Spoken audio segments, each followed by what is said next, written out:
தலைவரோட மனைவியான லதா ரஜினிகாந்த் அவங்கள பார்த்த உடனே சீமான் செய்த காரியம் இணையத்தில் வைரல் ஆயிட்டிருக்கு.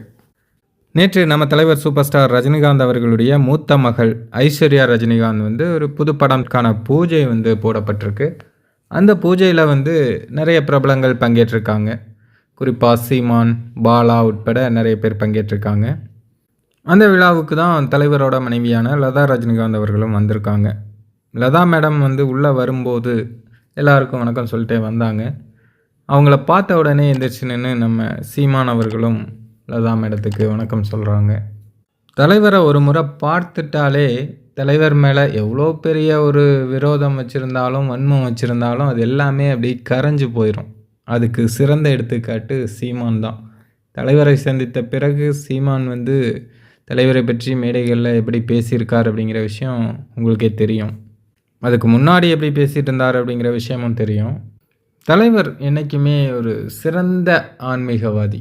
எதிரிகளையும் நண்பர்களாக மாற்றும் குணம் படைத்தவர் தலைவர். தலைவர்கிட்ட இருக்கிறது ஃபுல்லாகவே அந்த பாசிட்டிவ் ஆரா மட்டும்தான். எவ்வளோ பெரிய ஒரு விரோதத்தில் ஒரு இதில் போனாலுமே தலைவரை பார்த்த உடனே அது எல்லாமே அப்படி டோட்டலாக சேஞ்ச் ஆயிரும். தலைவர் வீட்டுக்கு போனாலே ஒரு கோயிலுக்கு போன மாதிரி ஒரு ஃபீல் கிடைக்கும். தலைவர் எப்போவுமே வாழும் கடவுள் அப்படின்னு தான் சொல்லணும்.